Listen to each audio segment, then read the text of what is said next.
दोस्तों नमस्कार। Merry Christmas. आज बहुत शुभ दिन है। क्रिसमस का त्यौहार पूरे विश्व में आज बहुत ज़ोर शोर से मनाया जा रहा है। सभी में बहुत उत्साह है।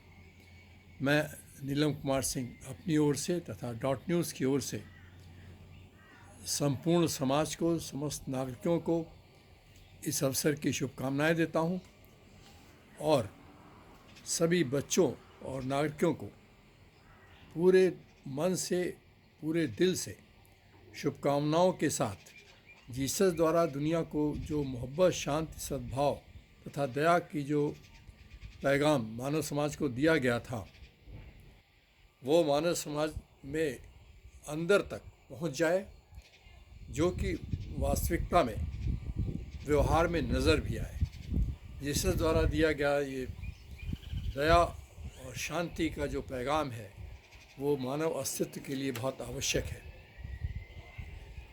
इन्हीं शुभकामनाओं के साथ आगे बढ़ते हैं और आज के समाचारों में राष्ट्रपति मुर्मू द्वारा क्रिसमस के शुभ अवसर पर सभी नागरिकों को बधाई देते हुए कहा है कि सभी त्यौहार हमें सभी के साथ मोहब्बत एवं दया के लिए प्रेरित करते हैं। आगे समाचारों में किसानों की समस्याएं अपनी जगह बरकरार हैं। किसान अपनी समस्या को लेकर बहुत चिंतित भी हैं। किसान संयुक्त मोर्चा ने 26 जनवरी 2023 को हरियाणा के जिंद में महापंचायत करने का निर्णय लिया है। ऐसी सूचना आधिकारिक सूत्रों से प्राप्त हुई है। इसी शुभ अवसर पर विश्व हिंदू परिषद ने एक अजीबोगरीब तरह का फरमान जारी किया है, जो कि मैं व्यक्तिगत तौर पर नहीं समझता कि ये मानवता के लिए अच्छा है। फिर भी समाचार है तो मैं आपको बता रहा हूँ। मध्य प्रदेश में विश्व हिंदू परिषद ने स्कूलों से कहा है कि सनातन धर्म से जुड़े बच्चों को सेंटा की ड्रेस पहनने तथा क्रिसमस ट्री को साथ लाने के लिए बिना अभिभावकों से पूछे न कहा जाए। अफ़गानिस्तान की तालिबान सरकार, जो कट्टर मुस्लिमवादी सरकार है, उसने सभी घरेलू तथा विदेशी एनजीओ को निलंबित किया है। ऐसे वे सभी एनजीओ जो महिला कर्मचारियों को अपने संगठन में रोजगार दे रहे हैं। केंद्रीय वित्त मंत्री निर्मला सीतारमण ने चेन्नई में कहा कि चिकित्सा शिक्षा नितांत आवश्यक है, साथ में इसको धरातल पर उतारने की भी आवश्यकता है, परंतु ऐसा तभी हो सकता है जब चिकित्सा शिक्षा तमिल भाषा में हो। मैं यहाँ उल्लेख करना चाहूँगा कि भारत के जो प्रदेश हैं, जब उनका पुनर्निर्माण किया गया उस समय भाषा के आधार पर प्रदेशों को बांटा गया, लेकिन हमारे देश को देश बना रहने के लिए आवश्यक है कि हम जाति, धर्म और भाषा से ऊपर उठकर विचार करें।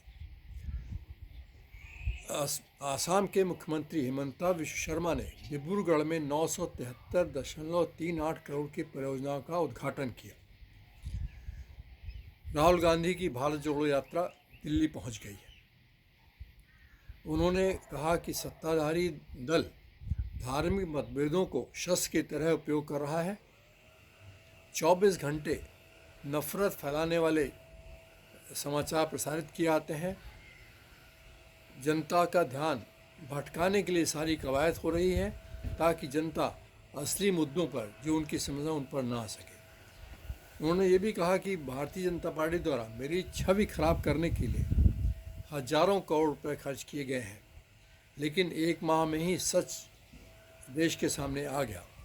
उन्होंने अपनी 108 दिनों की यात्रा में कहा कि हमने कहीं पर भी हिंसा तथा द्वेष को नहीं पाया है।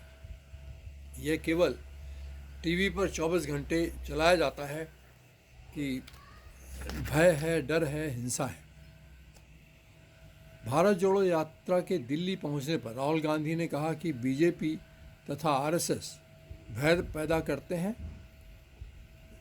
जिसको आपसी द्वेष में परिवर्तित करते हैं, परंतु हम ऐसा नहीं होने देंगे। बीजेपी द्वेष पैदा करती है, हम मोहब्बत परोसते हैं, हम सभी भारतीयों को गले लगाते हैं। प्रधानमंत्री मोदी ने कहा कि 2014 के बाद IITs, IIMs तथा मेडिकल कॉलेजों में उल्लेखनीय वृद्धि हुई है। उन्होंने कहा कि नई शिक्षा नीति के माध्यम से शिक्षा प्रणाली को फॉरवर्ड लुकिंग तथा फ्यूचरिस्टिक बनाया जा रहा है। RBI के गवर्नर शक्तिकांत दास के अनुसार अगला आर्थिक संकट क्रिप्टो करेंसी की वजह से होगा। अब आगे खेल समाचार। बांग्लादेश ने भारत के विरुद्ध ढाका में खेले जा रहे दूसरे टेस्ट मैच के तीसरे दिन अपनी दूसरी पारी में 231 रन बनाकर भारत को जीतने के लिए 145 रन का लक्ष्य दिया है। भारत दूसरी पारी में तीसरे दिन की खेल समाप्ति पर 4 विकेट खोकर 45 रन बना सका था। अब चलते हैं, कुछ स्वास्थ्य की बात कर लेते हैं। केंद्रीय स्वास्थ्य मंत्री मनसुख मंडाविया के अनुसार China, Japan, south Korea, Singapore से आने वाले यात्रियों को अपनी RT-PCR टेस्ट रिपोर्ट अपलोड करनी होगी। आज के समाचारों में बस इतना ही। पुनः क्रिसमस के शुभ अवसर पर बधाई के साथ मैं नीलम कुमार सिंह आपसे विदा लेता हूं, इस अनुरोध के साथ कि आप हमारे चैनल को अधिक से सब्सक्राइब करें, लाइक करें तथा शेयर करें। कल पुनः मुलाकात की उम्मीद के साथ नमस्कार, जय हिंद, हैप्पी क्रिसमस।